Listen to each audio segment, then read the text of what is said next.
What's going on, guys? It's Heath and Tracy. Hi, guys.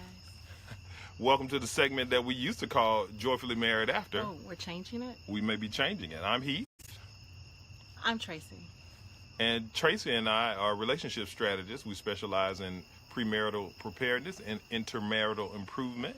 We've been married for over 27 years. So if this is your first time seeing us, we certainly are glad that you joined us today. And don't forget to like, comment, and subscribe. And like our page, Heath and Tracy. Yeah. Also, don't forget to visit us at HeathandTracy.com. There you'll find more on our podcast, Joyfully Married After. Yay, podcast! Posted a new episode this week. And I don't remember what it's called, though. I think it's called... We've done so many, baby. I know. We've done so many, and I just kind of post them now. We're a little ahead of what they're saying. So go to iTunes and check out Joyfully Married After. Yeah. You can also find it on Google Play and Stitcher. Google Play and Stitcher for those that don't have iTunes. It's all good. It's all good. Thank you so much. And when you go, make sure you hit 5 stars. That helps us out a lot. And comment. Yes. Thank you and amen. I've been eating almonds. It's all good. It's all good. So, if this is the first time you're seeing Trace and I, we've been married for 27 years. We have 4 children. 4. Fortune 500 jobs. 1, 2, 3, Lots of 4. things to share with you. So, we're so glad that you joined us today. Today, we're talking about filling in the gaps. So, life happens, right? Sometimes we're not feeling our best. Things can happen that make us to where usually it's a couple things that can impact the marriage. I made a couple notes, so I just wanted to share that with you. So, you know, when your mate is not 100%, not feeling 100%. Well, I can share. Okay, I want to frame for what they're looking for. Go ahead. So sometimes what happens is it creates gaps in the relationship, and that you have to make sure that you're managing to that in your marriage. No. So usually that happens in the physical area or the emotional area. So we're going to talk about those two today, the emotional area and the physical area when we talk about filling in the gaps. Yeah. And to give you a little background, my dad has been a little ill. My mom is going through some life changes. I've got a daughter in college. And I've got one freshly out of college. I've got 2 sons in we've got 2 sons in high school. We do. And it's I can get a little melancholy sometimes. I think it's because there's a lot of pressure. Is that what you would call it, babe?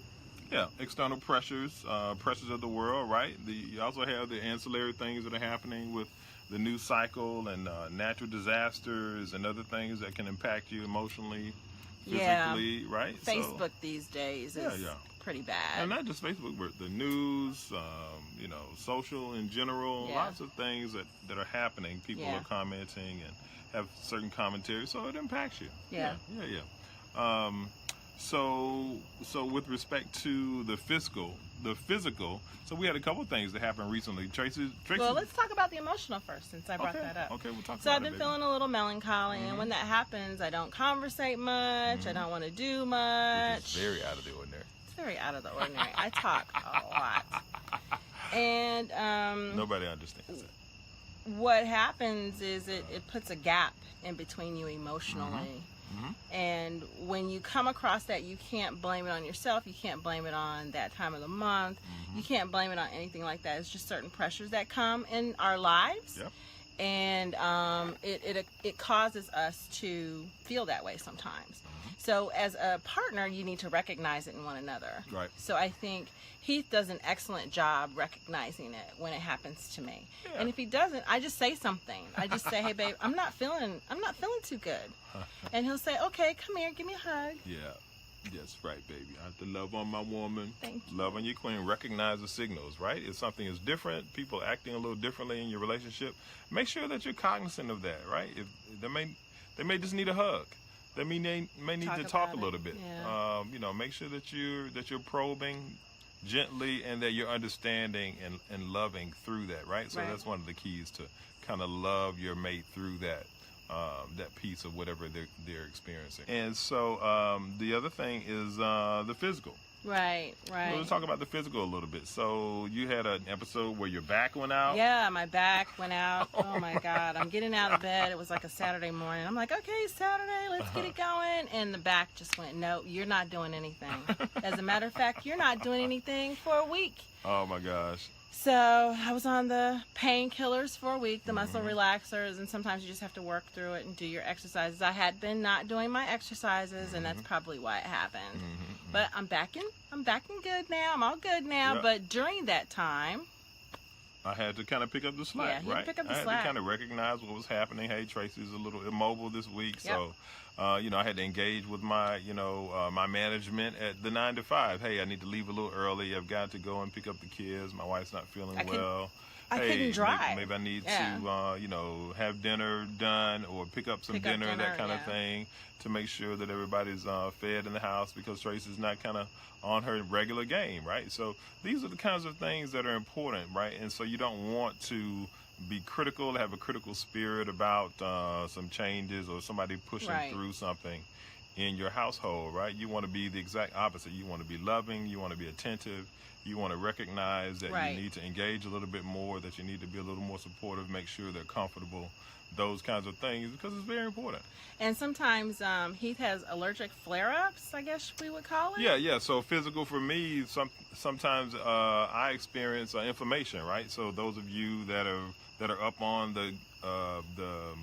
your diet game and understand that, maybe if it's meat consumption or other things that we don't eat much meat. That other things that you may be consuming might cause inflammation in your body, and so if I forget, and if I consume something that I shouldn't be consuming. My question every day when he comes home from work is, what you eat?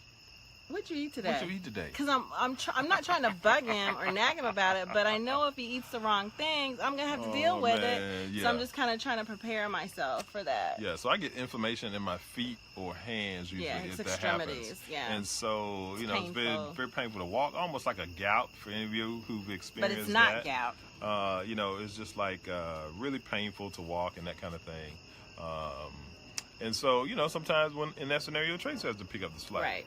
So, just something else to be cognizant of. And she never goes, she never shakes a finger at me and tells me I'm a bad person. And you ate an Italian sub. What is wrong with you, boy? You ate meatballs? What are you thinking? Right? She's just like, baby, what did you eat? Yeah, I'm just trying to get him to understand that this is what happens when you indulge. Yeah, you might need to do a food diary. Some of you guys might have experienced some of these things. And you're supposed to help your spouse with that. Help your significant other with that. That helps them get through it easier. Yeah, but that causes you to have to fill in gaps, just like we were talking about. You got to fill in the gaps. Yeah, you got to fill in the gaps. You can't ignore them. You have to fill them in.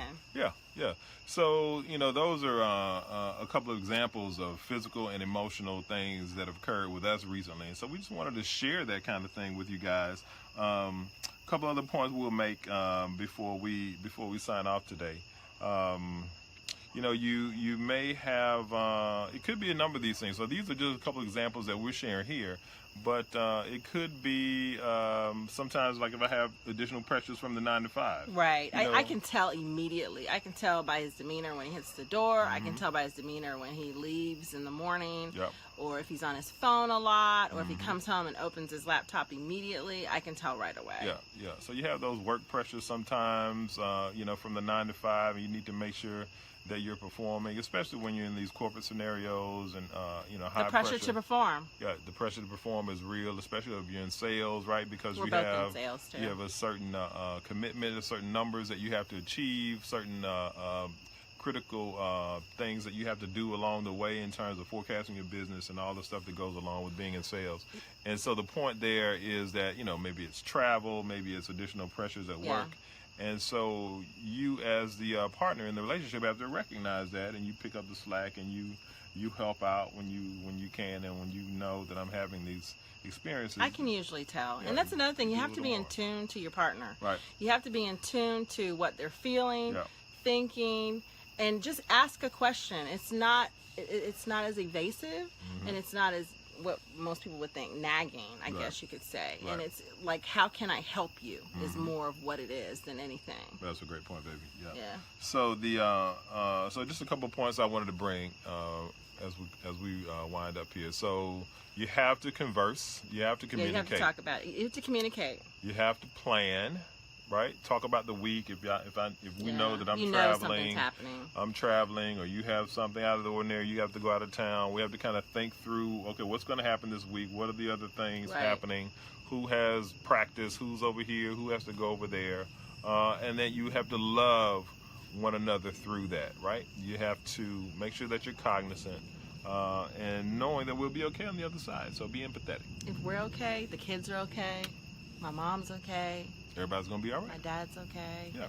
Everybody's okay. Yeah. If we're okay. Yeah. Make sure that number one relationship is intact, and you be on track, and your relationship won't be whack.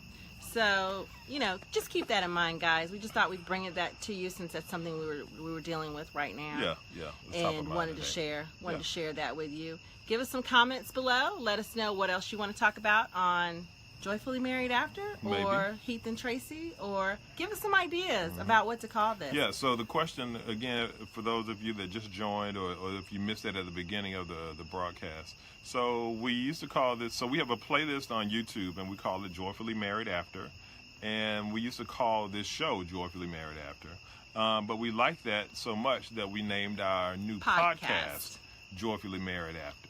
So we're trying to determine if we wanted to continue to call this segment Joyfully Married After, or if we want to call it something else. I like Joyfully Married After. What else could we call it, y'all? What do you think? What do you think? Stay connected to. Stay connected to God, stay connected to your family, and stay connected to your spouse. Or your significant other. Okay, one love. Good to talk. HeathandTracyTV.